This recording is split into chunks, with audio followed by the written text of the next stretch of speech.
चुंटी को मारना फर्ज है, ये किसने बोला आपको? अल्लाह ताला को ज़ोर से आवाज़ जाती है दुआ की। प्लीज़ हमारा सिर्फ एक ही है, आप सबको बनाते हैं। आमीन आमीन बोलो। बिस्मिल्लाहिर्रहमानिर्रहीम, अस्सलाम वालेकुम, वेलकम बैक जनाब। और यहाँ पे हम लोग गए थे छत पे, तो छत पे बारिशों और हवाओं की वजह से जो हमारे घर में कोकोनट का ट्री है, जो नारियल का पेड़ है, उस पे कौवों ने दिए हुए थे बच्चे। और बड़ा दुख हुआ मुझे कि जो कौवा था उसका एक बच्चा बेचारा, उसकी टांगें उसके अपने घोंसले में फंस गई और वो बेचारा लटक गया था। लेकिन ये नारियल का दरख्त इतना ऊंचा है माशाल्लाह कि बड़ी कोशिशों के बावजूद भी हम लोग उसको नहीं दूर कर सके थे। और नारियल के दरख्त क्योंकि बिल्कुल खड़ा होता है तो उस पर किसी को चढ़ना भी नहीं आता। खैर बच्चे यहाँ पे देख रहे थे और नवीरा दुआएं कह रही थी कि अल्लाह ये कौवा बच जाए किसी तरीके से, लेकिन बस अफसोस कि वो मर गया। और मैं यही दुआ कर रही थी कि अल्लाह अगर ये बच सकता है तो बच जाए, लेकिन अगर नहीं बच सकता तो जल्दी से मर जाए, क्योंकि उसको देख के मुझे भी इतनी तकलीफ़ हो रही थी। वो इतनी अजियत में लटका हुआ था और जब हवा चलती थी वो थोड़ा सा हिलता था तो वो तड़पना शुरू हो जाता था। तो खैर अल्लाह ने उसकी मुश्किल आसान कर दी और वो मर गया बेचारा।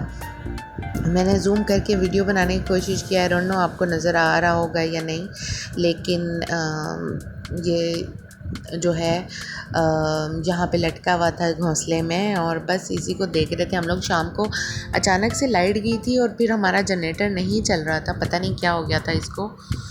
तो फिर हम लोग ऊपर चले गए थे थोड़ी देर के लिए जब तक जनरेटर ठीक हो गया था। और ये देखें, आपको नज़र भी आ रहा होगा कि जब हवा चलती है तो वो कौवा बेचारा तड़पना शुरू हो जाता है, फड़फड़ाना शुरू हो जाता है। और बस इसी को देख के बच्चे भी बड़े अफसरदा हो गए थे।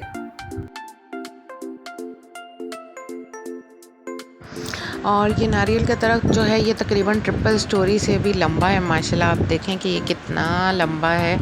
और क्योंकि नारियल का दरख्त बिल्कुल सीधा खड़ा होता है, कोई दूसरा दरख्त हो जिसकी शाखें हो तो शायद कोई चढ़ भी जाए, नारियल का दरख्त बिल्कुल सीधा होता है, तो जिसकी वजह से इस पर कोई और चढ़ भी नहीं सकता, सिर्फ नारियल वाला ही चढ़ता है इस पर जब नारियल उतारने होते हैं। और वो पता नहीं कहाँ से आता है, वो तो ख़ुद ही हमारे घर आता है और नारियल उतार के चला जाता है। तो बस दुख हुआ मुझे, लेकिन इसी का नाम ज़िंदगी है, कोई आता है कोई जाता है और ये सब। खैर उसके बाद हम लोग आ गए थे नीचे और खाने में अम्मी ने बनाया था पुलाव।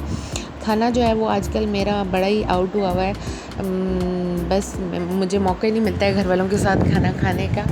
और इसलिए मैं जो है वो खाना थोड़ा लेट खा रही थी। और खाना जो है वो मैं लंच बॉक्स में इसलिए खा रही थी क्योंकि हमदू ने खाना खाया था लंच बॉक्स में और थोड़े से राइस बच गए थे, तो मैंने कहा कि मैं वो राइस ज़ाया होंगे तो उसी में मैं भी डाल के खा लेती हूँ। और बहुत ही मज़े का अम्मी ने मटन पुलाव बनाया था और अम्मी के मटन पुलाव की तो क्या बात है, कोई उसको बीट नहीं कर सकता है। बहुत ही मज़े का खुशबूदार पुलाव था और इसकी खुशबू ऐसी आ रही थी कि मैं सोच रही थी जैसा शादियों वादियों में और हमारे गांव में जैसा शादियों पे पुलाव बनता है ना वैसा। तो खैर मैं यहाँ पे बैठ के कमरे में ही खाना खा रही थी, सब खाना खा चुके थे और सब अपने अपने रूम में लेट चुके थे। बच्चे जो हैं वो खेल रहे थे, मैं बेड पे बैठकर ही खाना खाने लग गई थी क्योंकि डाइनिंग वगैरह सब कुछ सिमट चुका था। इसके साथ मैंने जो है वो हरी चटनी का रायता बना हुआ था, वो डाल लिया था और थोड़ा सा सैलेड। और बच्चे जो हैं वो सारे खेल रहे थे।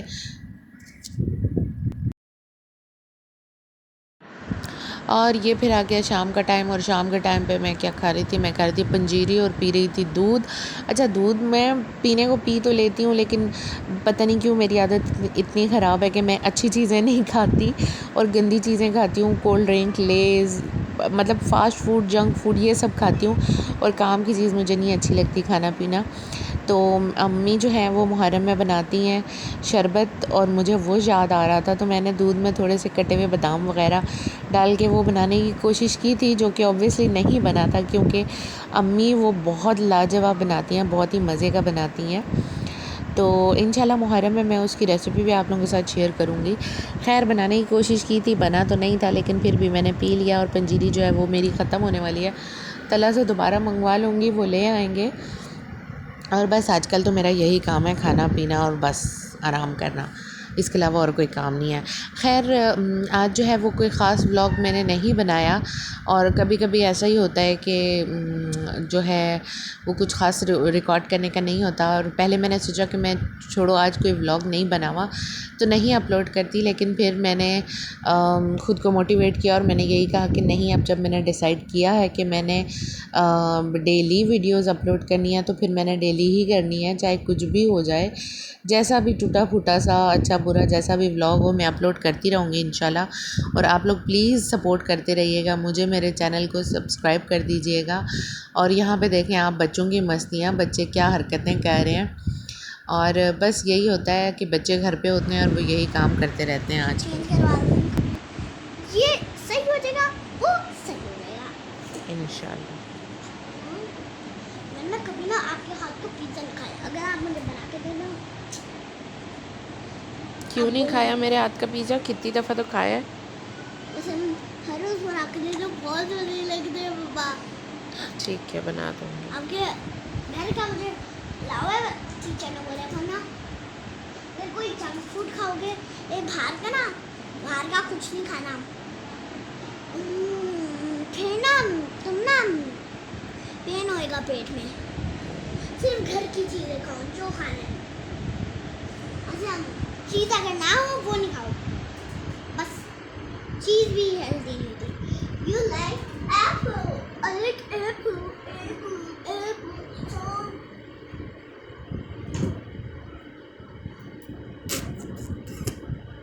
और ये सबको जाके दिखा लूं। तितली उड़ी उड़ ना सकी, कान के पास नहीं बेटा। तितली उड़ ना सकी। बेटा कान इनके कितने छोटे छोटे। ड्राइवर ड्राइवर ने बोला, बेटा ड्राइवर ने बोला आजा, तितली ने बोला चल बदमाश, ड्राइवर ने बोला ये क्या बात।